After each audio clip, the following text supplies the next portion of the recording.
How can we have a good beginning and a good ending? Pag-usapan po natin yan sa devotion natin na ito.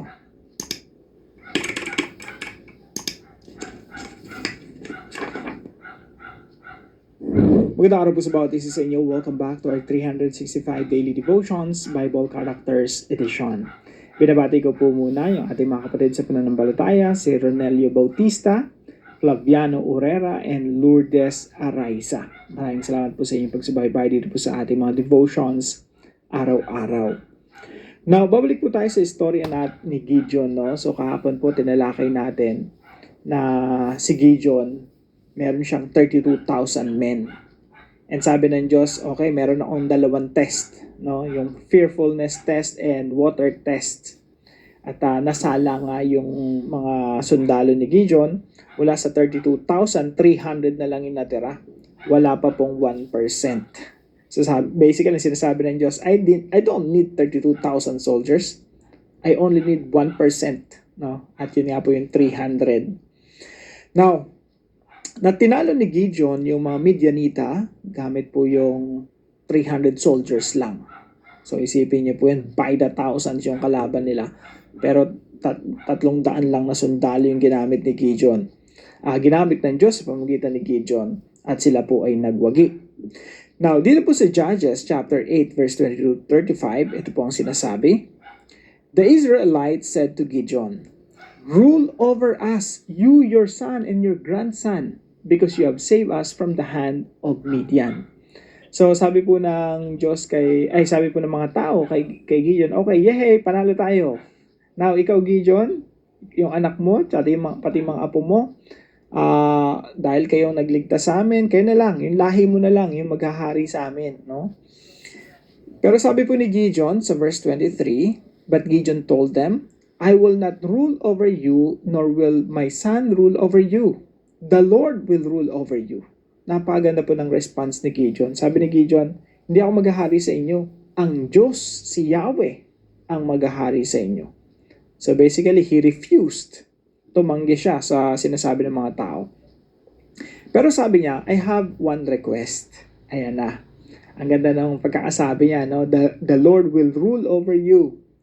Pero sabi niya, meron akong request. Now, ano yung request ni Gideon? Sabi niya, and he said, I do have one request, that each of you give an earring from your share of the plunder. It was the custom of the Ishmaelites to wear gold earrings. They answered, we'll be glad to give them. So they spread out the garment, and each of them threw a ring from his plunder onto it.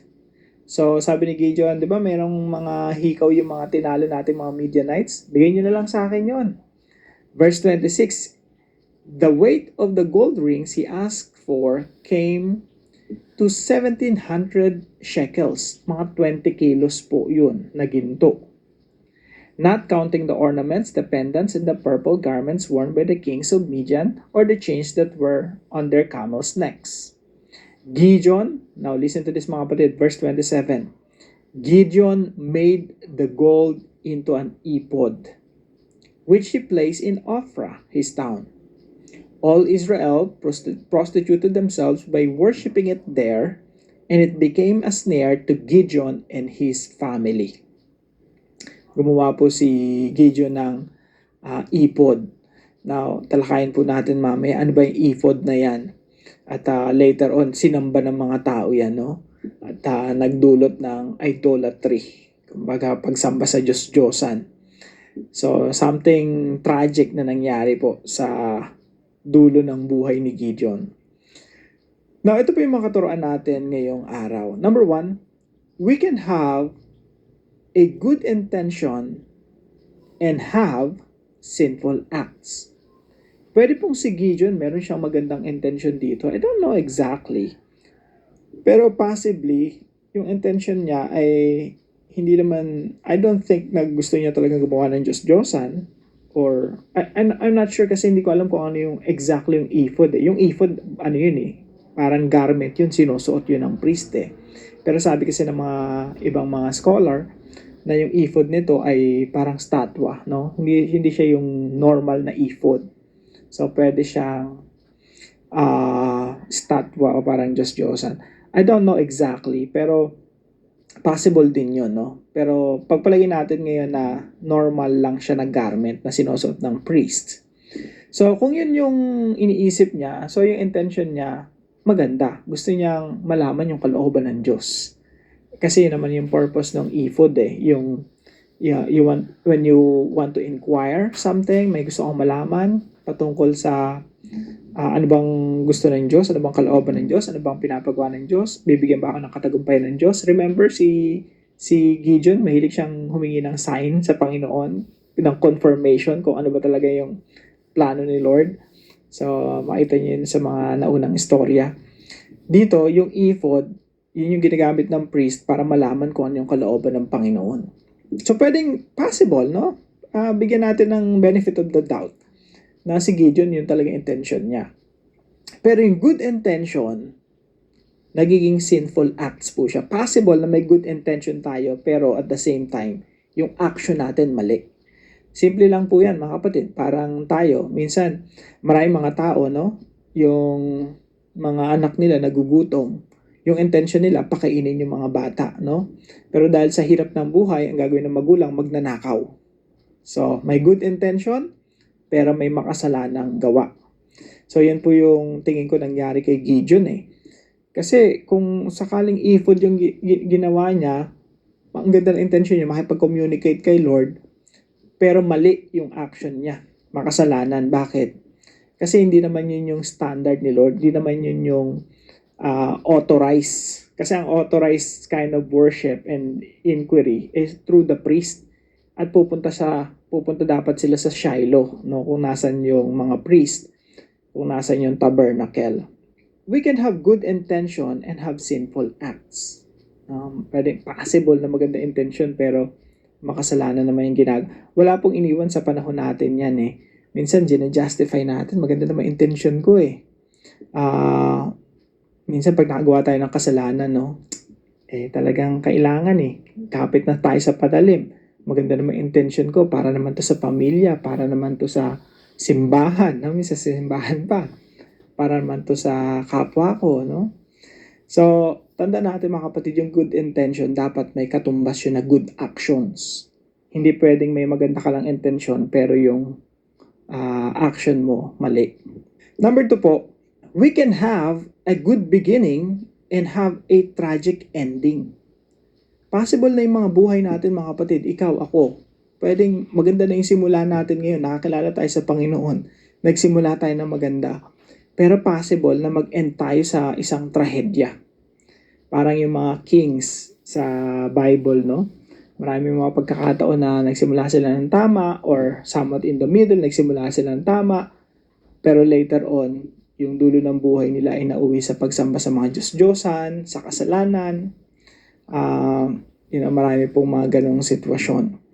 So, maging sa Judges po, maging ito si Gideon, ang ganda na ng simula niya, no? Na-encounter niya si Yahweh, na talo niya yung mga Midianita, dinimolish niya na yung mga Diyos-Diyosan nila, ng kanyang angkan, kanyang pamilya, sumasamba na sila sa tunay na Diyos, yung bayan ng Israel na numbalik sa Diyos.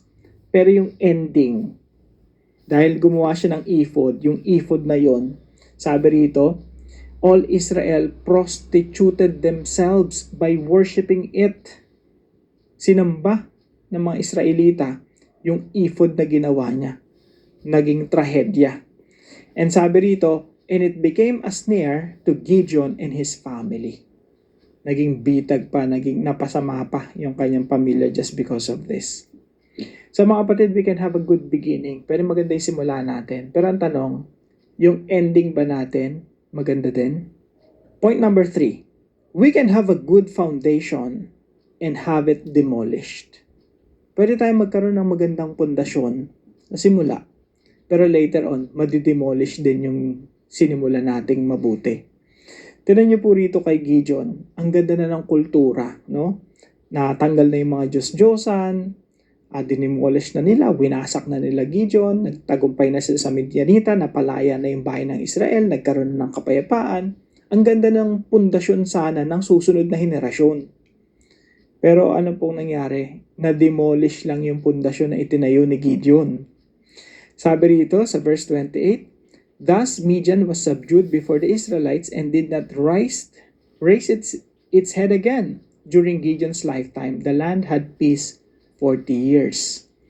Pero pag tinignan niyo po yung mga kasunod na mga talata niyan, yung mga verses niya yan, nagsimula na naman magrebelde yung bayan ng Israel. And in fact, yung anak ni Gideon, si Abimelech, sabi ni Gideon, hindi ako magiging hari sa inyo kahit yung anak ko hindi magiging hari sa inyo. Si Abimelech gustong maghari.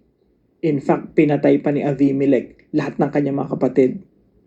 So, daming anak ni 70 anak ni Gideon, pinagpapatay yun ni Abimelech.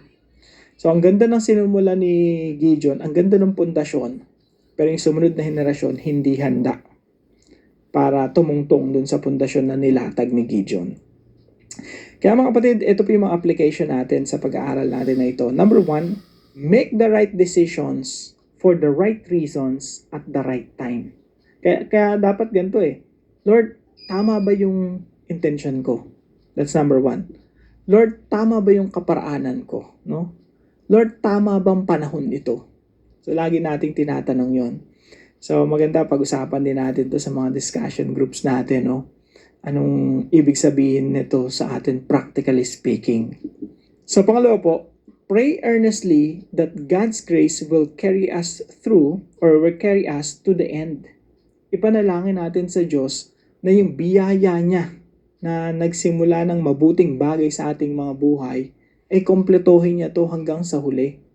Ako po, yun ang pinag-pray ko talaga sa Panginoon, Lord, makasalanan ako Alam ko yung kilala ko yung sarili ko, mamaya sa dulo ng buhay ko, gumawa lang ako ng mga matitinding kasalanan, no?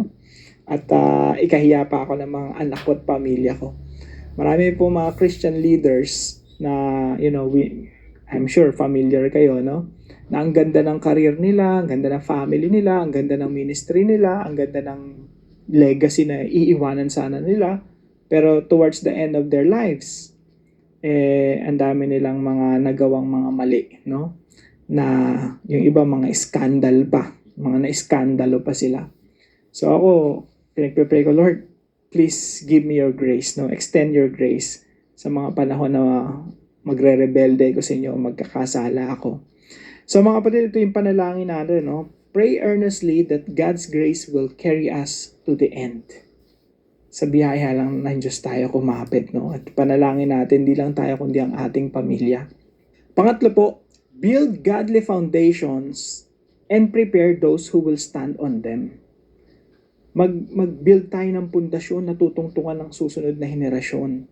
Pero tandaan natin mga kapatid, habang nagbibuild tayo ng foundation, ipre-prepare na rin natin yung susunod na henerasyon na sila yung tutungtong sa pundasyon na sinimulan natin.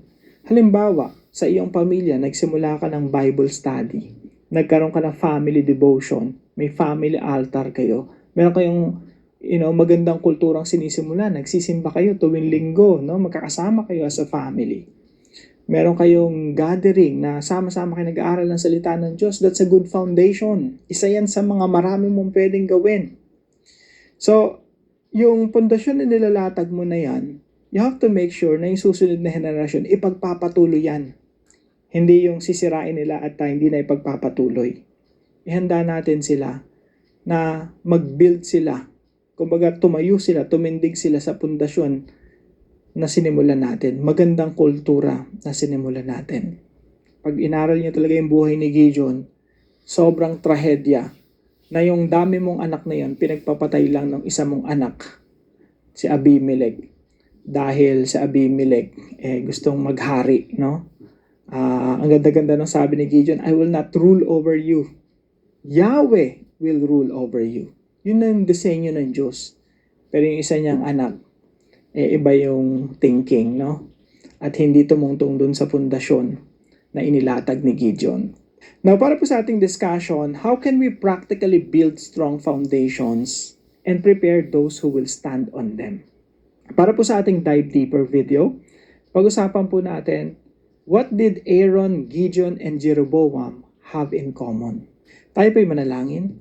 Father God, I see in Gideon how easy it is to speak the right words, but still keep part of my heart for myself. Thank you for the victories you give. Please protect me from pride after success. Search my heart and show me if there's anything that takes your place. I don't want hidden idols in my life. Change me from the inside, not just on the outside. Help me to live under your rule every day, not only when it feels easy. Keep my heart soft and fully yours. In Jesus' name, Amen and Amen. Maraming salamat po sa bawat isa sa inyo na kasama natin